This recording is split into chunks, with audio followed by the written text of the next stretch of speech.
तो आज मैं बात करने वाला हूँ पार्ट 3। जैसे कि मैंने आपको बताया था, कोटा यूनिवर्सिटी और जयपुर यूनिवर्सिटी का मास्टर ऑफ फिजिकल एजुकेशन का एंट्रेंस एग्ज़ाम होने वाला है और ये जो है उस यूनिवर्सिटी का प्रीवियस ईयर का पेपर है। तो इस पेपर को मैंने आपको पार्ट 1 पार्ट 2 में कराया। अब मैं आज पार्ट 3 में डिस्कस करने वाला हूँ और ये क्वेश्चन आपके जितने भी एंट्रेंस एग्ज़ाम वनडे एग्ज़ाम होते हैं सब में हेल्पफुल होता है। चलते हैं और डिस्कस करते हैं। मैं अनुज कुमार और आज हम बात करने वाले हैं फिजिकल एजुकेशन के सिलेक्टेड क्वेश्चंस पर। तो मैंने आपको पिछले लेक्चर में 50 क्वेश्चन कराए थे, आज मैं बढ़ने वाला हूँ 51 पर। तो पहला क्वेश्चन है 51, the physical growth of the child is most rapid, कि बच्चों की शारीरिक वृद्धि बहुत तेज होती है, वो किस एज कैटेगरी में होती है? Answer is A up to, अगर मैं बात करूं 1 से लेकर 3 से जो भी हमारा बीच का जो एज होता है, इसमें बहुत ज़्यादा हमारी बॉडी के अंदर चेंजेस देखने को मिलते हैं बच्चों के अंदर। वो कलर की बात हो, चाहे उसका बॉडी का साइज हो, ओवरऑल हम बात करें ऑप्शन ए हो जाएगा हमारा। नेक्स्ट में बात करता हूं, क्वेश्चन नंबर है हमारा 52, growth of female is more rapid than boys. अगर मैं बात करूं, यहाँ पर बोला लड़कियों की वृद्धि सर्वाधिक तीव्रता से होती है लड़कों की अपेक्षा। यह क्वेश्चन आपके एंट्रेंस एग्जाम में बहुत बार पूछा गया है, इस पे लिख लो आप, वेरी वेरी इंपॉर्टेंट। इसमें लड़कियों की वृद्धि सर्वाधिक तीव्रता से होती है लड़कों की अपेक्षा में। तो लड़कियों की जो एज में सबसे ज़्यादा जो चेंजेस देखने को मिलते हैं वो मिलते हैं, आंसर इज बी। हम बात करें जब वैसे ही वो एंट्री करते हैं प्यूबर्टी एज में, जिसको हम बोलते हैं फिजियोलॉजिकल एज, तो हमारी बॉडी के अंदर बहुत सारे चेंजेस देखने को मिलते हैं। पेल्विक गिडल बढ़ जाना, प्यूबिक हेयर आ जाना, इसको हम अलग अलग लैंग्वेज में पुकारते हैं। प्यूबर्टी एज भी बोल सकते हैं, फिजियोलॉजिकल एज भी बोल सकते हैं। तो ये ओवरऑल जो है इसको हम अलग अलग नामों से हम पुकारते हैं, बहुत बार क्वेश्चन पूछा जाता है। नेक्स्ट में बात करूँ क्वेश्चन नंबर, नेक्स्ट हमारा क्वेश्चन नंबर है 53, what is chronological age? Very important, ये बहुत बार पूछा गया एग्जाम में क्वेश्चन। तो क्रोनोलॉजिकल एज का मतलब होता है जिसमें एज की हम बात करें, ईयर मंथ डेज की बात की जाती है, वो क्रोनोलॉजिकल होती है, क्रमबद्ध तरीके से बढ़ने वाली उम्र को हम बोलते हैं। अब एक होती है जिसको हम बोलते हैं एनाटॉमिकल एज। एनाटॉमिकल एज में क्या होता है, एक क्वेश्चन बनता है डेप्थ में, इसमें क्या होता है, हम बात करें पेल्विक ग्रिडल की बात करें, पेल्विक साइज की बात करें, उस पर सबसे ज़्यादा इम्पैक्ट पड़ता है, वो ब्रॉड हो जाता है। एनाटॉमिकल एज की मैं बात कर रहा हूँ, ये क्वेश्चन बना हुआ है इसलिए मैं आपको बता रहा हूँ। बहुत सारे इसके सिम्टम्स हैं, हम बोल सकते हैं बहुत सारे साइन हैं जो हम पहचान करते हैं क्रोनोलॉजिकल एज की, एनाटॉमिकल एज की, साइकोलॉजिकल एज की। नेक्स्ट हम बात करते हैं, क्वेश्चन नंबर है हमारा 54, which of the following refer to asthenic body type? Asthenic body type जो है ये किस टाइप की बॉडी देखने को दिखती है? जब हम खेल में जाते हैं, खेल के क्षेत्र में जाते हैं, सोसाइटी में जाते हैं, समाज में जाते हैं, तो हमारी बॉडी डिफरेंट डिफरेंट टाइप्स की है, कोई पतला है, कोई लंबा है, कोई छोटा है, कोई नैरो है, इस तरीके। तो यहाँ पर ऑप्शन हमारा 3 हो जाएगा। एक्यूरेट यहाँ पर होना चाहिए था, बट यहाँ पर लीन सोलो चेस्टेड मतलब पतला चचला टाइप का व्यक्ति होगा, दुबला टाइप का व्यक्ति होगा। अगर मैं बात करूँ सबसे ज़्यादा जो क्वेश्चन पूछा जाता है वो है एंडोमोर्फ की पर्सनैलिटी। एंडोमोर्फ की पर्सनैलिटी, ये एंडोमोर्फ जो पर्सनैलिटी है ये एक बॉडी टाइप्स है, एक बॉडी फिजिक है कि ऐसा व्यक्ति जिसको हम इजली तरीके से पहचान लें। तो एंडोमोर्फ जो बॉडी होती है, अब मैं बात करूँ इसकी, ये एंडोमोर्फ का मतलब होता है एकदम मोटा, गोल मटोल। ये क्वेश्चन पूछा गया आपके एग्जाम में, प्रीवियस ईयर के पेपर सर्च कर सकते हैं, बहुत बार क्वेश्चन पूछा जाता है। नेक्स्ट में बात करता हूँ, क्वेश्चन नंबर है हमारा, क्वेश्चन नंबर है 55, philosopher known as father of philosophy idealism. एक क्वेश्चन आपको मिलेगा 101% की मैं बात करूं कि ये फिलोसफी, ये विचार किसने दिए, किस साइकोलॉजिस्ट ने दिए, कौन से साइंटिस्ट ने दिए, एक क्वेश्चन ऐसा बनने वाला है। चाहे वो आइडियलिज्म, चाहे वो आपकी प्रैग्मेटिज्म हो, चाहे वो आपका नेचुरलिज्म हो, कुछ भी हो, एक क्वेश्चन बनेगा। तो आइडियलिज्म की जो फिलोसफी है, जो विचार हैं, आंसर इज सी प्लेटो ने दिए थे। और अगर हम बात करें सबसे ज़्यादा जो फिलॉसफी का जो विस्तार हुआ हम बात कर रहे हैं वो यूरोप साम्राज्य से होता है, यूरोप कंट्री से पूरी दुनिया में फैल जाता है। नेक्स्ट में बात करता हूँ, क्वेश्चन नंबर है हमारा 56, which period known as a epic period in ancient India, महाकाव्य काल को कितने एज में दर्शाया गया है? Answer is B, 1000 to 600 BC के बीच के एरिया को या हम साल को, ड्यूरेशन को हम एपिक पीरियड बोलते हैं। ये जो है लेटेस्ट वाले एग्जाम में भी क्वेश्चन पूछा गया है, छोड़ना नहीं है एक भी क्वेश्चन। इंडिया का कोई भी एग्जाम दे रहे हैं, एसटेट का एग्जाम दे रहे हैं, एंट्रेंस एग्जाम, आपको क्वेश्चन मिलेगा। नेक्स्ट में बात करता हूँ, क्वेश्चन नंबर है 57, what was the palaestra famous? Palaestra famous for the ancient Greece. Palaestra क्यों फेमस था, क्या था? Answer is C, it was a wrestling school. ये एक तरीके का हम बोल सकते हैं अखाड़ा था, यहाँ पर लोग मल्लगिरी लड़ते थे, खेलते थे, कूदते थे। ग्रीस साम्राज्य की हम बात कर रहे हैं। Next question number 58, very easy question, सब लोगों को पता है अखाड़ा मीन्स क्या होता है। अखाड़ा जो है वो रेसलिंग से संबंधित है, कुश्ती से संबंधित है। इसमें लोग जो है लड़ते हैं, मल्ल युद्ध जिसको हम बोलते हैं, अलग अलग भाषा में अलग अलग तरीके से हम इसको पुकारते हैं। 59 क्वेश्चन है, much of the theory of physical education are based on. Physical education किस पे जो है बेस्ड निर्भर रहती है, शारीरिक शिक्षा के सिद्धांत में से किस पर ज़्यादातर आधारित हैं? तो मैं बात करूं ऑप्शन सी हो जाएगा, scientific principle related to movements. शारीरिक शिक्षा साइंटिफिक सिद्धांतों पर आधारित है और उसकी गतिविधियों पर जो है वैज्ञानिक नियमों पर आधारित है। ये सबसे ज़्यादा अफेक्टिव नियरेस्ट हमारा ये है। नेक्स्ट में बात करूं, बाकी सारी चीज़ आएंगी पहला। नेक्स्ट में बात करता हूं, क्वेश्चन नंबर 60 क्वेश्चन है हमारा। 60 क्वेश्चन है, when was a YMCA college of physical education form. YMCA college जो है कब बना था, किसने बनाया था? ये क्वेश्चन बहुत बार पूछा जाता है। Answer is A, 1920, HC Buck. HC Buck जो हैं इन्होंने बहुत बड़ा योगदान दिया है फिजिकल एजुकेशन में। 1920 में चेन्नई में इन्होंने एक कॉलेज की स्थापना करी। YMCA जो संस्था थी पहले कृष्ण धर्म का प्रचार करती थी, धीरे धीरे कृष्ण धर्म के प्रचार के माध्यम से इन्होंने शारीरिक गतिविधियों को जोड़ा और स्प्रेड किया पूरी दुनिया में। याद रखना इसकी अच्छी तरीके से, YMCA के ऊपर एक बुक है, इसको पढ़ेंगे, नोवेल भी है, बहुत सारे हैं, तो आपको पता चल जाएगा YMCA का जो उद्देश्य क्या था, इसका ऑब्जेक्टिव क्या था, ये क्या चीज़ थी जो पूरी दुनिया में YMCA के इंस्टीट्यूट मिल जाएंगे आपको, YMCA कॉलेज, संस्था या कुछ ना कुछ आपको मिल जाएगा। Next, Sigmund Freud is known as the father of. इन्होंने एक थ्योरी दी जिसको हम बोलते theory of psycho analysis. Answer is B. बहुत बार क्वेश्चन पूछा जाता है, नोट कर लेना इस क्वेश्चन को। नेक्स्ट क्वेश्चन है हमारा, क्वेश्चन नंबर है 62, psychology is taught to students of physical education because.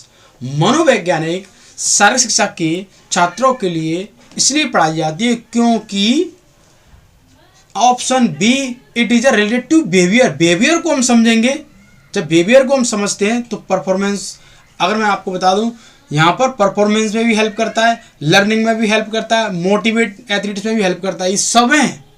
मगर पहला जो ऑप्शन है हमारा ये है, इसके बाद ये सारी चीज़ आएंगी। जब आप इंसान के बिहेवियर को समझेंगे, वो करना क्या चाहता है, कहना क्या चाहता है, तभी आप उसको समझने लायक बना देंगे, तभी आप उसको किसी भी चीज़ में लेके जा सकते हैं। ऑप्शन हो जाएगा हमारा बी, क्योंकि सारे नियरेस्ट ऑप्शन लग रहे हैं तो आप कंफ्यूज हो जाएंगे इस क्वेश्चन को देखते हुए। नेक्स्ट है हमारा 61 question, individual differences are due to.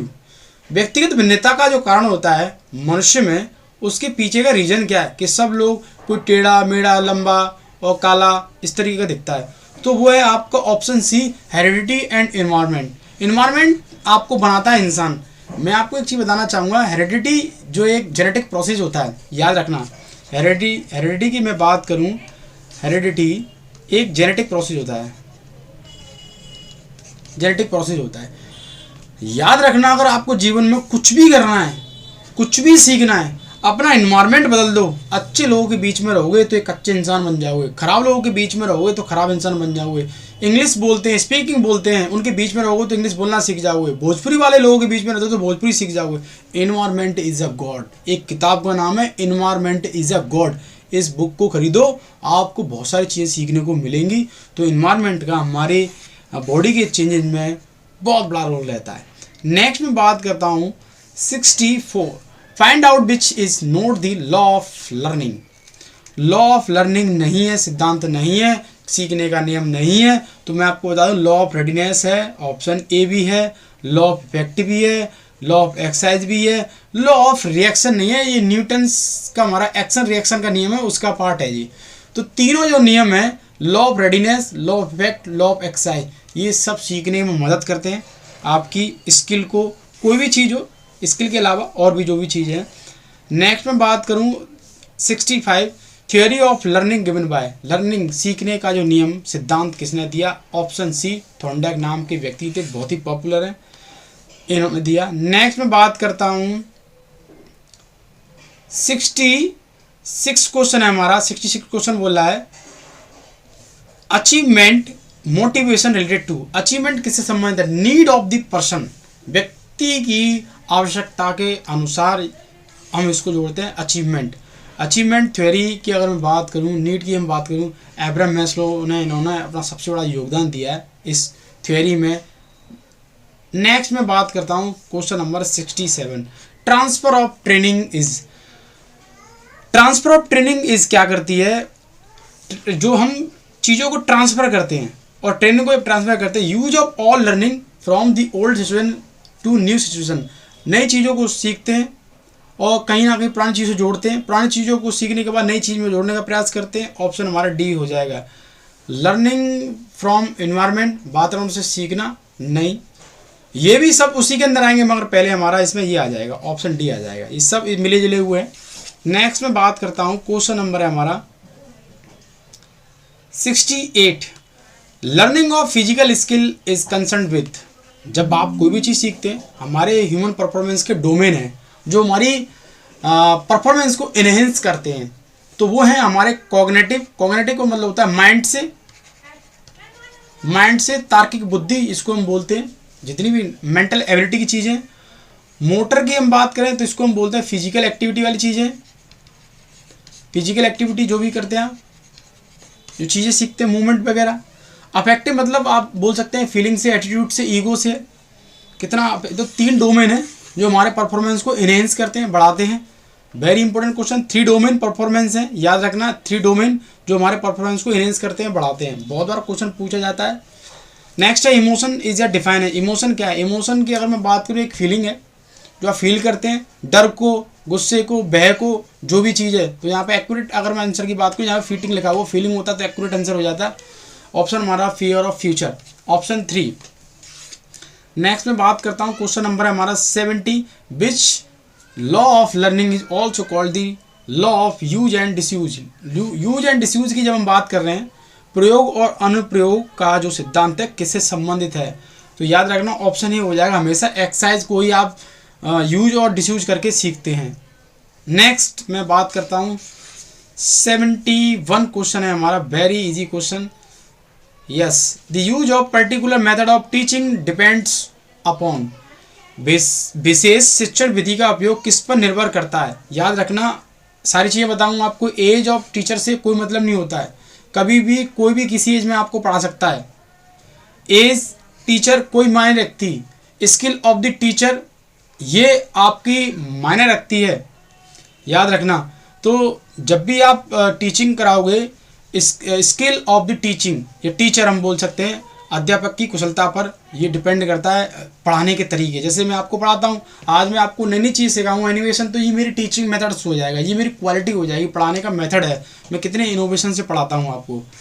Next हम बात करते हैं क्वेश्चन नंबर है हमारा 72 क्वेश्चन है हमारा, वेरी इजी क्वेश्चन।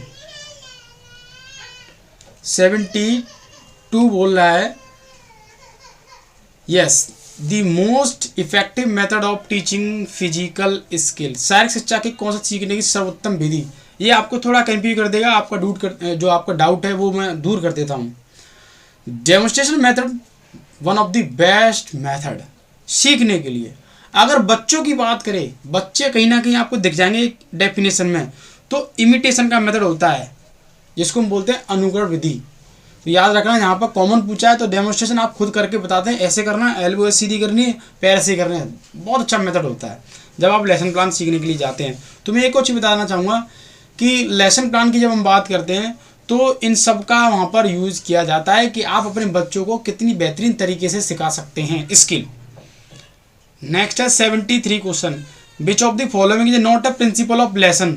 लेसन ये खाने वाला लेसन नहीं है, लेसन है पाठ्यक्रम, पढ़ाने वाला कि बच्चों कैसे पढ़ाते हैं। तो नॉट पूछ रहा है, not principle, age and sex, warming up, progression या टीचर एक्सपीरियंस। तो मैं आपको बता दूं ऑप्शन इसमें नहीं पूछ रहा है, नॉट प्रिंसिपल ऑफ। तो टीचर एक्सपीरियंस से कोई मतलब नहीं होता है, वहाँ पर खुद सीखता है व्यक्ति, प्रैक्टिस करता है। तो ये जो है सारी चीज़ें देखी जाती हैं, किस तरीके से प्रोग्रेशन करना है, एज क्या है उसकी, सेक्स क्या है उसका, वार्म करेंगे तभी सिखाएंगे। और लेसन प्लान हमारे दो प्रकार के होते हैं, एक होता है हमारा जनरल और एक होता है हमारा स्पेसिफिक। दो प्रकार के लेसन प्लान है, जनरल और specific. General lesson plan basic skill को बिल्डअप करते हैं और स्पेसिफिक पर्टिकुलर स्किल को बिल्डअप करते हैं। इनका इम्पैक्ट जो है स्किल पर जाता है, जो भी आपका गेम है उससे रिलेटेड जो भी चीज़ें करना चाह रहे हैं आप।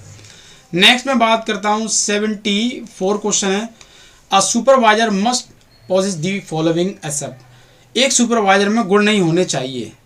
तो आपको पता है सेल्फिश नहीं होना चाहिए। सेल्फिश जब किसी व्यक्ति में चीज़ आती है तो वो खतरनाक होता है, वो अपने कामों से मतलब रखेगा, वो दुनियादारी से कोई मतलब नहीं रखेगा। सुपरवाइजर क्या होता है, सुपरवाइजर का मतलब होता है सुपर, उसी के सुपर छत्र छाया में रह के किसी काम करना। तो जब किसी की छत्र छाया में रह के काम करते हैं तो हमें हेल्प करता है, मदद करता है, बढ़ाता है, ऐसे करो ऐसे करो। जैसे मैं आपका सुपरवाइजर हूँ, अगर आप मेरे अंडर में रह के ट्रेनिंग करते हैं, मेरे अंडर में रहकर आप पढ़ाई करते हैं तो आपको कोई प्रॉब्लम नहीं आने दूंगा, क्योंकि मैं आपको देख रहा हूँ, आप मेरी छत्र छाया में वर्क कर रहे हैं। नेक्स्ट हम बात करते हैं, क्वेश्चन नंबर है हमारा एकेडमी और इंस्ट्रक्टर अनुज जिम्नास्ट आपके लिए तैयार है। किसी भी प्रकार की आपको टेंशन लेने की जरूरत नहीं, A to Z आपको कंटेंट मिलेगा, वीडियो लेक्चर रिकॉर्डेड मिलेंगे, स्पीड टेस्ट मॉक टेस्ट मिलेंगी, डेली लाइव क्लासेस मिलेंगी। जब इतनी सारी चीज़ें आपको एक साथ मिल जाएंगी तो आप समझ सकते हैं फिर तो सारी चीज़ें पॉसिबल हो जाएंगी। तो आप हमारे यूट्यूब चैनल की कम्युनिटी पोस्ट में जाके देखेंगे सिलेक्शन को, तो आपको खुद एक आइडिया लग जाएगा, क्योंकि नए स्टूडेंट जब जुड़ते हैं तो उनको पता नहीं चल पाता है कि रियलिटी क्या है। तो मिलते हैं नेक्स्ट पार्ट के साथ। थैंक यू, जय हिंद।